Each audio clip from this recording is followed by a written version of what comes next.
Estou aqui com o diretor Rémi Besançon, do filme Renascimento, que veio aqui para o festival Varilux de cinema. Bonjour. Bonjour. Rémi, poderia falar um pouquinho do seu filme? Donc, moi j'ai compris. Le film s'appelle Un coup de maître et c'est une histoire d'amitié sur fond de milieu de l'art contemporain. Uma história de amizade desse mundo da arte contemporânea. J'ai traité cette histoire d'amitié comme une comédie romantique avec les mêmes codes et la même structure. Ele tratou esse filme como uma amizade romântica com os mesmos códigos e a mesma estrutura. Et voilà, c'est on va dire une tragicomédie. Je ne sais pas s'il y a un mot en portugais. Tragicomédia, é uma tragicomédia. Voilà.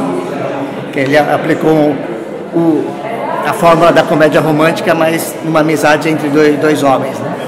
C'était la comédie romantique, mais sur l'amitié entre deux hommes. Voilà, c'est ça. Et je trouvais ça intéressant en fait de garder cette structure de comédie romantique qu'on connaît tous, qui est très classique. É interessante guardar essa estrutura de comédia romântica, que é interessante. Mais au service d'une histoire d'amitié. Mas dentro dessa história de uma amizade. Entre un peintre et son galeriste. Entre pintor e o seu galerista, como é que chama? Quem vende quadros. Voilà, c'est un film qui parle aussi de la création, de l'absence de création. Que fala da criação e da falta de criação. Et comment est-ce qu'un artiste aujourd'hui, dans le milieu et le marché très compliqué de l'art, como que artista nesse lugar tão difícil que é o mercado da arte décide de jouer le jeu du marché en fait. Decide de jogar o jogo do mercado. Voilà. Marchand, né? Maintenant vous pouvez voir le film. Agora a gente pode ver o filme, ele fala. Sim. E decide de jouer le jeu du Bah non, du il décide marché. pas justement, il décide pas. Ok. Ele decide de não jogar esse jogo do mercado. A pintura é muito importante nesse filme. Queria saber se você tem alguma relação especial com essa arte.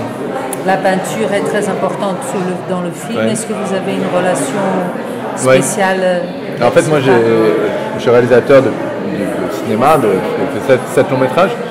Mais avant, j'étais à l'école du Louvre à Paris.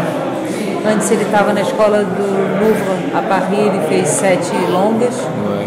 Et du coup, je suis toujours intéressé par la peinture. Aujourd'hui, je ne suis pas un collectionneur moi-même, mais je m'intéresse beaucoup à la peinture.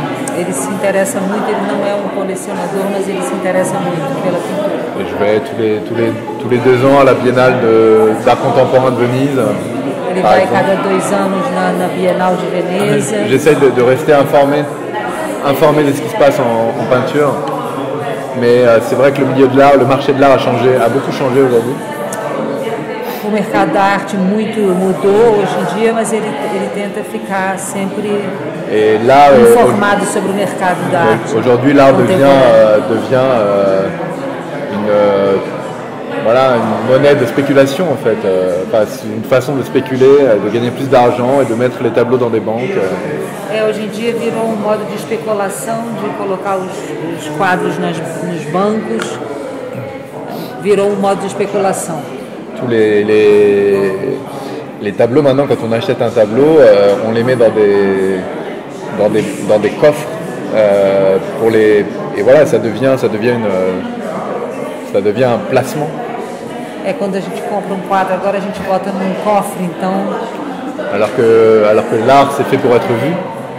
Enquanto que a arte é feita para ser vista.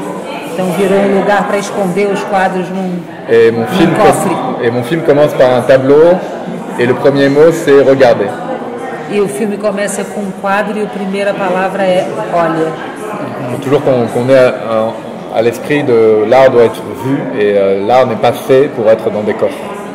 Que a arte deve ser vista e que a arte não deve ser feita para estar dentro de um cofre. Voilà. E isso influenciou as suas instruções para o diretor de fotografia do filme? Est-ce qu'il y a une influence pour le directeur de photographie dans le film? Ouais. Par exemple, c'est marrant parce que dans le film, je voulais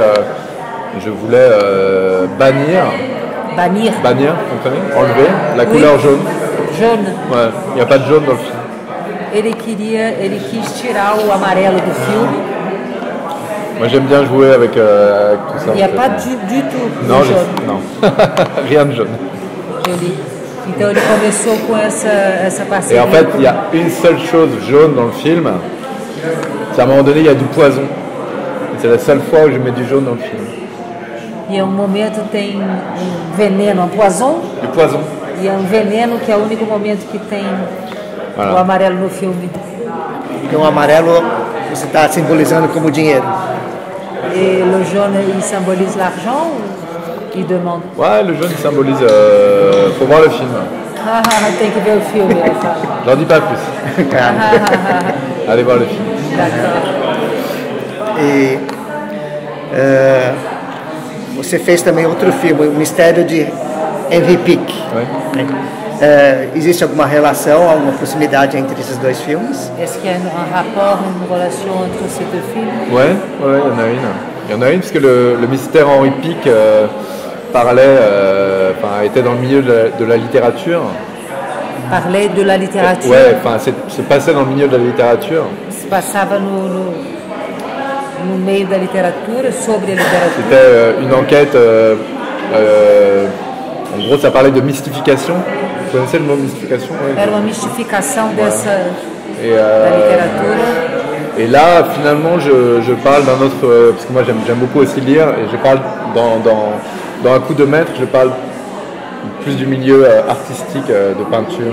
E agora ele fala do meio artístico na pintura. Et mon prochain film parlera de cinéma et de théâtre. Donc, j'aurai fait une trilogie sur l'art. E o próximo filme fala do cinema e do teatro. Assim ele vai ter feito uma trilogia da arte. Ou talvez eu tenha uma carreira inteira um cinema de autor fazendo essa mistura de artes. Se ele escolhe ter isso, talvez ele faça. Peut-être vous allez faire une carrière de cinéma d'auteur qui choisit tous les arts pour parler de après, il y en a plus beaucoup. Não tem muitas outras. Pas que 3 films. Bon. A musique. La musique. Musique. Merci beaucoup.